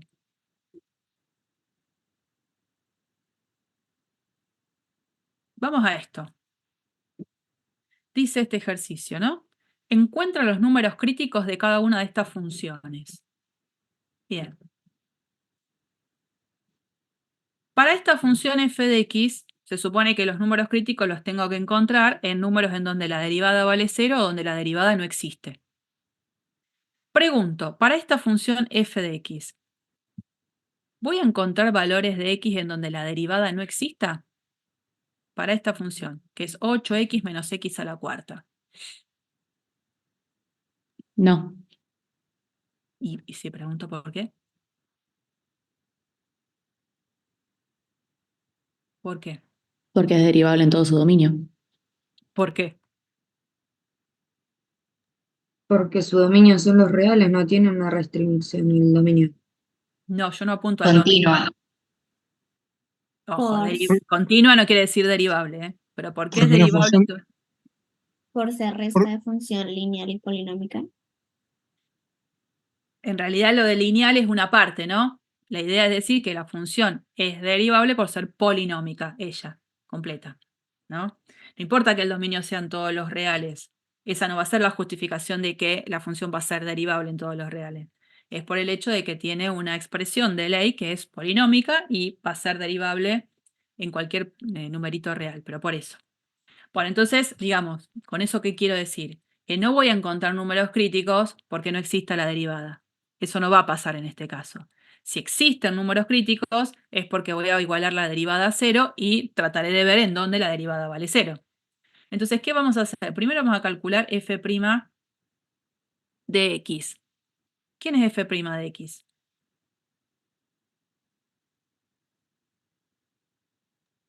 Ocho menos 4x al cubo. Sí, señor. Muy bien. Entonces ahora lo que tengo que hacer es igualar esa derivada a 0 y tratar de despejar, ¿no? Entonces hago 8 menos 4x cubo igual 0. A partir de acá es un despeje de ecuación como hemos tenido miles de veces, ¿no? Entonces 8 igual a 4x cubo.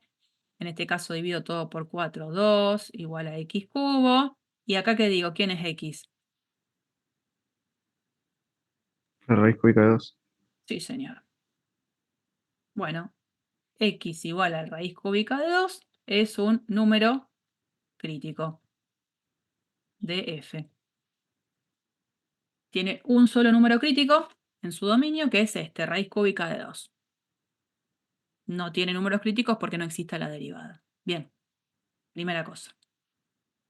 Vamos ahora con el otro ejercicio, con este. G de x. ¿Cuál es el dominio de g? Reales menos el 1. Los reales menos el 1. Esa función, digo, bueno, a ver, tengo claro quién es el dominio, tengo que calcular la derivada. ¿Quién es la derivada? ¿Cómo la calculo?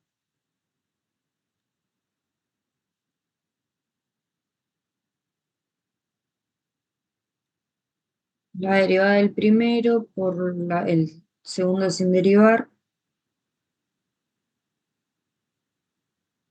menos el primero sin derivar por el segundo, por la derivada del segundo, sobre el segundo al cuadrado. Bien. El primero y el segundo para vos interpreto, el primero es el numerador, el segundo es el denominador, ¿no? Sí, sí, sí, Bien. sí. Bien, esta es la derivada. Vamos a acomodar un poco la ley ahí arriba. G' de x, si yo distribuyo, esto es 2x por x, es 2x cuadrado, que con este x cuadrado me queda un solo x cuadrado, y después me queda menos 2x, ¿no? Así, sobre x menos 1 al cuadrado. Bien. ¿Dónde no existe la derivada? Cuando x es igual a 1. Bien. ¿Es número crítico el número 1? Sí, claro. No, porque No, no claro. pertenece al dominio. No, claro, te diría yo. Porque una de las primeras condiciones es que el numerito que yo diga que es un número crítico tiene que estar en el dominio de la función. ¿Está bien? Se entiende que obviamente la ley de la derivada no se puede evaluar en 1, pero como el 1 ni siquiera estaba considerado en el dominio de la función, ese 1 no es nadie. ¿Está bien, Gregorio? Sí, sí, perdón. No, está bien. Este es el momento de decir las cosas y que salten los errores. Uno sabe muy bien que muchas veces aprende más de los errores que de los aciertos, ¿no? Bueno, entonces yo acá digo, la derivada en 1 no existe, fantástico, pero ¿es número crítico? No. ¿Por qué? Porque ni siquiera el 1 forma parte del dominio de la función. Entonces lo que voy a hacer es ver dónde la derivada vale 0. Cuando yo quiero ver dónde g' vale 0, ¿qué es lo que igualo a 0? En este En caso, el numerador. bien, el numerador. Entonces voy a escribir x cuadrado menos 2x igual 0. Acá tengo que factorizar, ¿no es cierto? Saco x factor común, me queda x menos 2 igual 0. Entonces, de acá, ¿quiénes son los números críticos?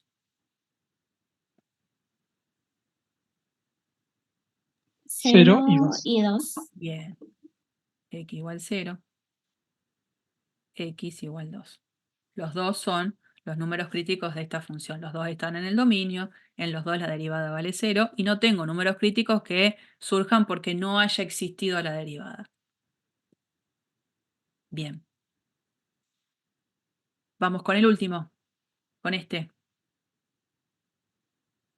Es x a la 2 tercios. Si quiero, puedo estar escribiendo esto como la raíz cúbica de x cuadrado, por ejemplo. Se me ocurre una versión para escribirlo, ¿no? ¿Cuál es el dominio de esta función? Todos los reales. La verdad es que todos los reales. Así es. Bueno, vamos a ver qué pasa ahora con el cálculo de la derivada. ¿Cómo queda la derivada?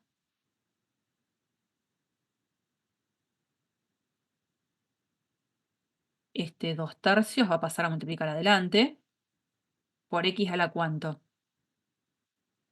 A la menos, Menos un tercio. menos Sí, un tercio. señora. Menos un tercio, ¿no? Bien. ¿Tengo esto? Puntos donde no exista la derivada.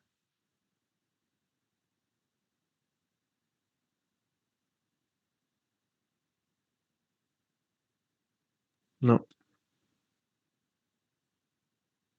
¿Sí? A lo mejor el hecho de escribirla así hace que uno no se dé cuenta. Pero en realidad, ¿esto qué es? 2 tercios por 1 sobre raíz cúbica de x. Esta potencia que es negativa, si lo escribo así, ¿dónde no existe la derivada? En 0. En 0, ¿no? Entonces, x igual 0 es número crítico de la función h. ¿Y por qué? Porque ese número también, además, estaba en el dominio de la función. No es el mismo caso de la función del medio, ¿no? El dominio de la función era todo r. Al momento de calcular la derivada, me di cuenta que la derivada no existe en 0. Y lo hace al número 0 un número crítico. Ahora, ¿existe número crítico que cumpla esta condición, que la derivada valga 0? No. Y no, porque para que valga 0 esa derivada donde hay una expresión en una fracción, quien tiene que ser 0 es el numerador. Y el numerador en este caso siempre es 2. Bueno, todos estos ejemplos tienen situaciones diferentes de cómo existe número crítico. Puede no existir número crítico también, por supuesto. Digamos, en estos casos siempre hubo alguno con características diferentes. Pero bueno, eso es un poco una muestra de los ejercicios con los que uno se puede encontrar. Y, bueno, observación. Si f tiene un extremo local, entonces sí o sí va a pasar que es un número crítico, ¿no? Eso sí. Y llegamos a esto que probablemente, por supuesto, no lo abordemos hoy porque ya estamos llegando al final, pero sí es importante reconocer la siguiente situación. A ver si acá tengo más lugar, sí. Porque yo, ¿qué es lo que quería? Quería tratar de buscarle el camino de solución que no me daba el teorema de valor extremo. El teorema del valor extremo me decía que si yo tenía una función continua sobre un intervalo cerrado, esa función siempre tiene extremos absolutos, siempre tiene máximo y mínimo absoluto. Pero era un teorema de existencia donde no me decía cómo encontrarlos. Todo lo que estamos haciendo es básicamente tratar de encontrar ese camino de búsqueda de los extremos absolutos. Eso es lo que quiero, ver cómo puedo encontrar los extremos absolutos de mi función. Entonces, ¿qué es lo que puedo sacar como conclusión? Voy a ir para atrás, que es el que me permite tener más espacio. Si yo tengo una función continua en un intervalo cerrado, función continua en un intervalo cerrado, yo sé que tiene extremos absolutos. Extremos absolutos, máximo y mínimo absoluto. Entonces digo, bueno, ¿a dónde los encuentro esos máximos? Y dentro del dominio, es lógico. Entonces tengo dos posibilidades. O los encuentro dentro del intervalo abierto, AB, o los encuentro en los extremos del intervalo, en x igual a A o x igual a B. ¿No? O están en los extremos del intervalo o están adentro. Si llegaran a estar adentro, acá puede pasar que en esos puntos dentro del intervalo abierto AB exista f', en esos puntitos, o no exista f'. Pero si yo estoy parada en esta situación de pensar que estoy buscando extremos absolutos de una función y los llegara a encontrar dentro del intervalo abierto y fuesen puntos donde la derivada existe, Fermat me dice que la derivada en esos puntos tiene que ser 0. Si la función continua, que tiene extremos absolutos, los tiene sobre el intervalo abierto, y en esos puntos la derivada existe, no me queda otra, según Fermat, que la derivada valga 0. ¿Para qué se hace esta deducción? Para decir que cuando yo busco de una función continua los extremos absolutos, caigo en alguna de estas situaciones. Sí o sí. Entonces, de la infinidad de puntos que conforma el intervalo cerrado donde yo estoy buscando los extremos absolutos, voy a restringir la búsqueda sobre lugares posibles. ¿Y cuáles son esos lugares posibles? Los que dicen acá abajo. O los extremos del intervalo, o puntos donde la derivada no exista dentro del intervalo abierto, o puntos donde la derivada valga 0 dentro del intervalo abierto. Y estos puntos que están acá, este subconjunto, puntos donde la derivada vale 0 o puntos donde la derivada no existe, que son puntos críticos. Entonces, de nuevo, si yo estoy buscando extremos absolutos de una función continua sobre un intervalo cerrado, ¿a dónde voy a buscar? ¿Como loca sobre todo el intervalo? No. Busco sobre lugares que pueden llegar a ser factibles que existan estos extremos. Los extremos del intervalo o los números críticos de la función. Y esa es básicamente la receta con la que se termina hoy la clase, receta que la vamos a retomar porque todavía no vamos a hacer ningún ejercicio. Esta es la receta, ¿no? Para hallar esos extremos absolutos de una función continua, primero lo que vamos a hacer es esto, ¿no? Esta es como la receta, paso 1. Vamos a encontrar los valores de f en los números críticos de la función. Segundo paso, vamos a encontrar los valores de f en los extremos del intervalo. Los extremos del intervalo, ¿quiénes son? El a y el b. Y luego que tenemos esa colección de números en los cuales ahí están los extremos, el valor más grande que encuentre es el valor máximo absoluto y el valor más chico es el valor mínimo absoluto. Y ahí se termina la búsqueda de estos extremos absolutos. Así que bueno, esta receta, que hoy la dejamos acá, la vamos a aplicar a este ejercicio el miércoles que viene cuando nos encontremos en clase presencial dentro de la facu. ¿Mm? Recording stopped. Ahí ya abandoné la grabación para que ahora después se puedan conectar, creo que ustedes siguen con clases. Esa es la idea, haber presentado extremos y dejar un poco abierta la posibilidad de que hagamos el miércoles desde el principio ya un ejercicio. ¿Lo quieren empezar a hacer? Fantástico. Me permite ir un poquito más rápido el miércoles, ¿no? De las dos tareas que tienen, de completar la demostración del teorema de Fermat y el de empezar a hacer este ejercicio, yo preferiría que hagan este ejercicio, así tenemos un poco de capital para trabajar el miércoles. Bueno, en breve les voy a subir esta grabación y les subo el material y les voy a subir el material que necesitan para la clase presencial del miércoles. En general, cuando la clase es virtual, el material se los presento en la clase virtual y después se los dejo en el campus.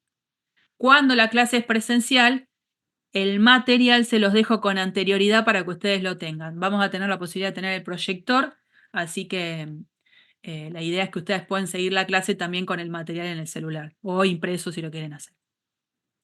Bien, hasta acá llegamos hoy. No los quiero demorar más, así se conectan a la próxima clase. Muchas gracias por haber estado y nos vemos presencialmente el miércoles en el aula 01.